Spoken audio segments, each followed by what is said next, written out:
In this review, we'll be having a close look at the Dyson V10. I put it through a series of tests to see if what James Dyson claims of this machine, replacing a traditional plug-in vacuum, holds up.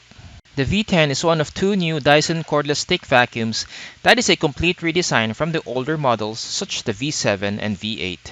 One of the improvements is the realigned dust cup that almost doubles the capacity of dirt and improves airflow. I'll cover this and more in another video where I compare the V10 and V8, which I'll be publishing soon. I measured the airflow numbers of the V8 and V10 at the wand, and the V10 has 9.83% more airflow at the normal setting and 8.84% more at the highest setting.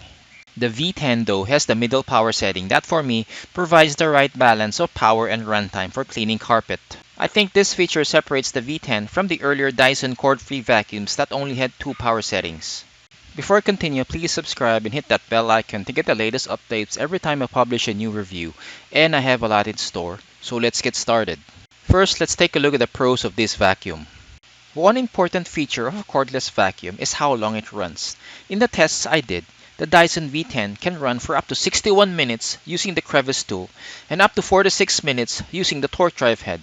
In the middle setting, which is the most optimal for carpet, the V10 will still run for up to 25 minutes. This perhaps is the biggest improvement the V10 has over the V8, that can only run for up to 41 minutes using the crevice tool and 31 minutes with the direct drive head on the lowest setting. When you combine this with the airflow numbers, you can see why the V10 is the better option if you're looking for something to clean floors. The Absolute version that I tested comes with two cleaning heads, the torque drive and the soft roller attachment. One improvement that the torque drive has over the direct drive head in the V8 is the adjustable gates. These gates funnel larger bits of dirt toward the brush, making the torque drive head more usable on hard surfaces and minimizing the snowplow effect that is an issue with the V8's direct drive tool on hard floors. If you look closely at the front, it has a red lever with three settings. Maximum suction means that the gates are fully closed, and this gives the best performance at deep cleaning carpet. Sliding into the larger debris settings opens up the gates fully to accommodate larger bits of dirt. There's also a middle setting that opens the gates halfway, but I don't use it as much. I tested it on Fruit Loops and it did a significantly better job, though you need to zigzag it a bit to get the Fruit Loops into one of the gates. This cordless stick vacuum excels at cleaning floors.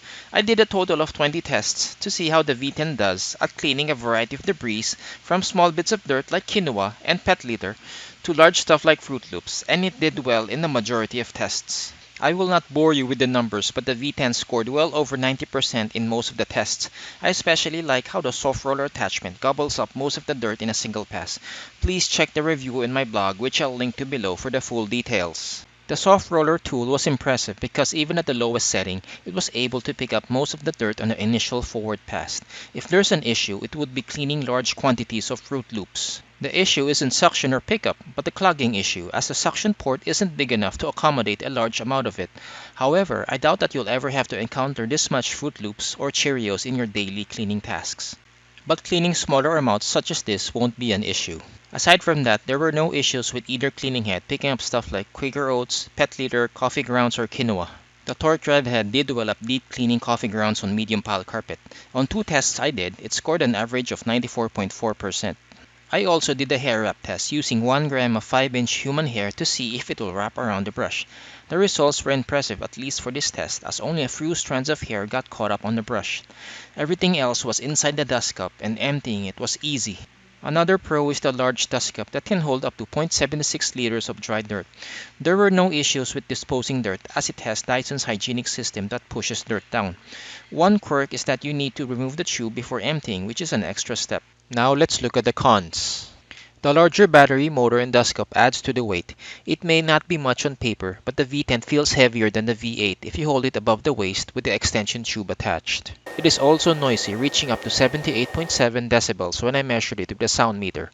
The torque drive head adds to that noise level since it vibrates a lot. The bulky dust cup limits the reach under furniture. Even if the cleaning head goes flat, the V10's bulk prevents it from doing so.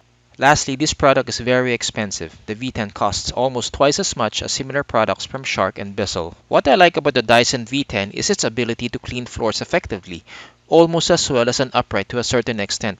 Not having a cord is a huge plus, since you don't have to deal with constantly wrapping and unwrapping cords. but I feel that it is too bulky for tasks that will benefit from a machine that is more compact. If you like this video, please give it a thumbs up and subscribe to get the latest updates. Leave those questions below in the comment section if you have any, and I'll be happy to get back to you as soon as possible. See you in the next video.